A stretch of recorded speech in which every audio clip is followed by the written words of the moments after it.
पराई नारी से बच करके रहना।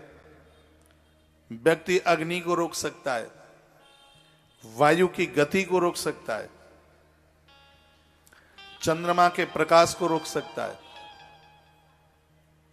सूर्य की किरणों को रोक सकता है, समुद्र के जल को बांध सकता है। यह उसके लिए सब संभव है।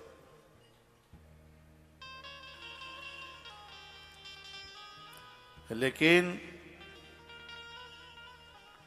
पराई नारी से अपने आप को सुरक्षित रख ले, पराये पुरुष से कोई नारी अपने आप को सुरक्षित रख ले, इंद्रियों के विकार को रोक ले, ये बहुत कठिनाई की बात है।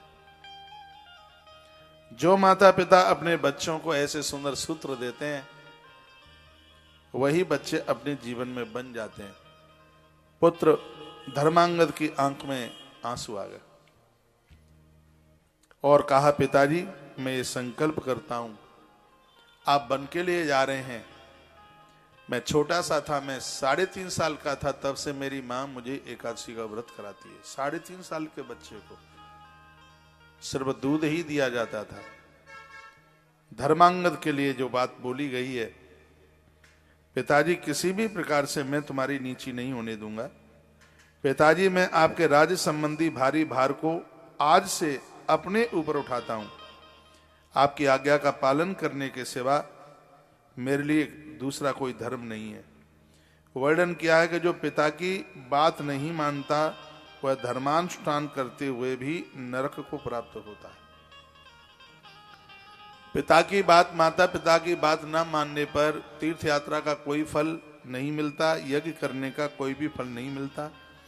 इसलिए पुत्र को माता पिता की आज्ञा का पालन करना ही चाहिए, ऐसा ग्रंथ में लिखा। धर्मांगद ने अपने पिता के सामने हाथ जोड़े और उनके इस वचन को सुनकर राजा रुक्मांगद बहुत प्रसन्न हुए। भारी उनको खुशी हुई, बहुत उनको प्रसन्नता हुई। वह अपने बच्चे के मस्तिष्क को सूंघने लगे और उन्होंने ये कह दिया था, कहा बेटा विद्वानों को शास्त्र दृष्टि से और मूर्खों को दंड पूर्वक समझना। बताया गया कि विद्वानों को अकड़ में नहीं कोई समझ सकता, विद्वानों को शास्त्रों के द्वारा, सत्कर्म के द्वारा ही पहचाना जा सकता है।